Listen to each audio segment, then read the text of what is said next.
இது சுரேஷின் 50-50 உண்மைக்கு பக்கமாக இருபுறமும் சமமாக நிகழ்ச்சிக்கு உங்களை அன்புடன் வரவேற்கிறேன். இன்றைக்கி நம்ம பார்க்க போகிற திரைப்பட விமர்சனத்தில் நம்ம பார்க்க போகிற படம் ஒரு தெலுங்கு படம் ராபின் ஹுட். அந்த பேரை பார்த்தவொடனே நம்மளுக்கு வந்து ஒரு கவர்ச்சியாக இருக்குது. ராபின் ஹுட் அப்படின்னாலே நம்ம அந்த காலத்துலேருந்து பார்த்துட்ருக்கோம். ராபின் ஹுட்னா இல்லாதவங்ககிட்ட இருக்கிறவங்ககிட்டேருந்து எடுத்து இல்லாதவங்களுக்கு கொடுக்குறது தான் ராபின் ஹுட் அப்படின்றது நம்ம எழுதப்படாத ஒரு உண்மை. ராபின் ஹுட் படங்கள்னாலே அப்படி தான் இருக்கும். இருக்கிறவங்கள்ட்ட எடுப்பாங்க, இல்லாதவங்கள்ட்ட கொடுப்பாங்க. சரி, ஏதோ பண்ண போகிறாங்க அப்படின்னு போய் பார்த்தா யார்கிட்டருந்து எடுக்கிறாங்கன்னா அதேமாதிரி பணக்காரர்கிட்டருந்து எடுக்கிறாங்க. அதுவும் எஸ்பெஷலி வந்து இவர் வந்து ஒரு அநாத ஆசிரமத்தை தங்கியிருக்கிறார் ஹீரோ. அந்த அநாத ஆசிரமத்தில் வந்து யாரெல்லாம் தராமல் அசிங்கப்படுத்திட்டு போகிறாங்களோ அவங்க இடத்துலேருந்து எடுத்து அதே அநாத ஆசிரமத்துக்கு கொடுத்து அநாத ஆசிரமத்தை ரன் பண்ணுறாரு. எப்போனா சின்ன வயசுலேயே 8-10 வயசு இருக்கும்போது இந்த வேலையை வந்து ஸ்டார்ட் பண்ணிடுறாரு நம்ம ஹீரோ நிதின்.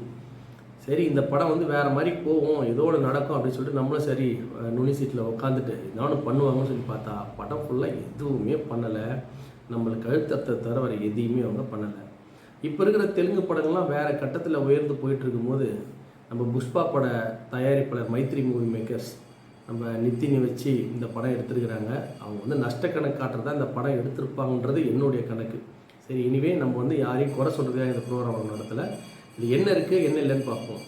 இந்த படத்தோட மெயின் கேரக்டர் வந்து 4 கேரக்டர் தான். அது வந்து நித்தின், ஸ்ரீலீலா, அப்புறம் வெண்ணிலா கிஷோர், அப்புறம் ராஜேந்திர பிரசாத். நம்ம மோஸ்ட்லி இந்த படம் போனதுக்கு மிக மிக முக்கியமான காரணம் ஸ்ரீலீலா. சரி, அவங்களாம் இந்த படத்தில் நல்லா பர்ஃபார்ம் பண்ணியிருப்பாங்க அப்படின்னு பார்த்தா அவங்களும் ஒன்றும் பர்ஃபார்மன்ஸ் ஒன்றும் கிடையாது. இந்த படத்தில் பர்ஃபார்ம் பண்ண ஒரே ஆள் வந்து ராஜேந்திர பிரசாத். அவர் வந்து ஒரு செக்யூரிட்டி ஏஜென்ட்ஸாக வராரு. அவர் வர அந்த ஒரு 10 சீனை தவிர இந்த நல்லா சிரிக்கும்படி எடுத்துருக்கிறார். அந்த 10 சீனை தவிர இந்த படத்தில் ஒன்றுமே கிடையாது. வெறும் அதே பாட்டு, ஃபைட்டு, என்னென்ன எடுக்க முடியுமோ எல்லாத்தையும் போட்டு எடுத்து எழுப்பி வச்சுருக்கிறாங்க இந்த படக்குழுவினர். இதில் பாவப்பட்ட ஜீவன் வந்து 2 ஜீவன். ஒன்று வந்து நம்ம தமிழ்காரர் ஜிவி பிரகாஷ்குமார். ஏதோ ராபின் இவர் வந்து பெரிய ஒரு பயங்கரமான படமாக இருக்குன்னு இசைக்கு ஒத்துருப்பார். மைத்ரி மூவி மேக்கர்ஸ் வேறு ஒரு ஸ்கோப்பு கிடையாது. இவரெல்லாம் விடுங்க. இவர் ஏன் இது வராரு, இந்த கதை என்ன அப்படின்னு பார்த்தீங்கன்னா, இவர் கொள்ளையடிக்கிறார் இல்லையா நம்ம நித்தின். கொஞ்சம் பெரிய ஆளாகி கொள்ளையடிக்கும் போது இவரை ஒரு போலீஸ்கார் வந்து கண்டுபிடிக்க வர்றார். ரொம்ப தீவிரமாக கண்டுபிடிக்க முயற்சி பண்ணுறார். அப்போ இவர் என்ன பண்ணுறாரு, இதுக்கு மேலே இங்கே இருந்தால் ஆபத்து, நம்ம வேறு லெவலில் வந்து கொள்ளையடிப்போம் அப்படின்னு சொல்லிட்டு என்ன பண்ணுறாரு, ஒரு செக்யூரிட்டி ஏஜென்சியை போயிட்டு அணுகிறாரு. அது இருக்கிறதுலே கேவலமான செக்யூரிட்டி ஏஜென்சி. அங்கே இவர் போய் ராஜேந்திர பிரசாத் கூட சேர்ந்து ஸ்ரீலீலாவுக்கு வந்து செக்யூரிட்டி கொடுக்குற மாதிரி உள்ளே போகிறார்.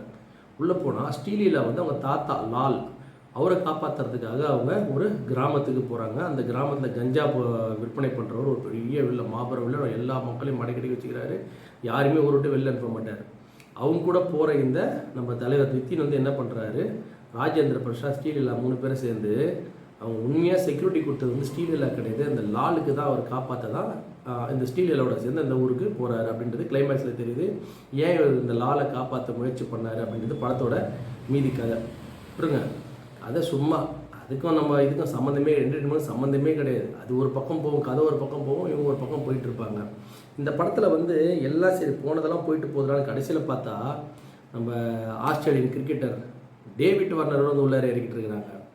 படத்தோட கதையும் சரியில்லை, நடிகர்களும் சரியில்லை, ஒன்றும் சரியில்லை. இப்போ எதை வச்சு டேவிட் வார்னர் இந்த புஷ்பால் இப்படி பண்ணி ரீல்ஸ் போட்டார் பாருங்க, அதை வச்சு அவர் ஈர்த்து நோட்டிடுறாங்க. தெலுங்கு படம் சார், உங்களுக்கு ஏகப்பட்ட ரசிகர்கள் இருக்காங்க, நீங்கள் வந்து படம் ஓடுன்னு சொல்லிட்டு அவரை வேறு சும்மா அந்த ஒரு வடிவில் ஒரு படத்தில் ஒரு பெரிய தாதா வந்து இட்டுன்னு வந்துட்டு அங்கே வந்து எல்லாம் சாணி தடி படம் பாருங்கள். அந்த மாதிரி இந்த டேவிட் வார்னரை இந்த படத்தை கூப்பிட்டு வச்சு அசிங்கப்படுத்திருக்கிறாங்க. தயவு செஞ்சு சொல்கிறேன், தெலுங்கு பட டைரக்டருங்க, நல்ல படங்கள் எடுத்துக்கொண்டிருக்கீங்க.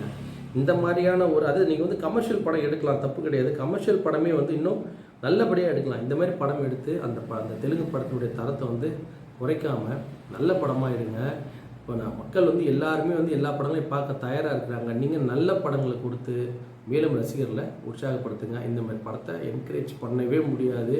இந்த படம் வந்து தெலுங்கு படங்களில் வந்து அது சமீபத்தில் வந்த படங்கள், நான் பார்த்த தெலுங்கு படங்களில் மிக மிக ஒரு மோசமான படமாக அமைஞ்சிருக்கு.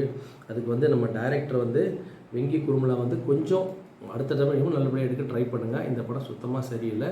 நம்ம அடுத்த நிகழ்ச்சியில் சந்திப்போம். நன்றி, வணக்கம்.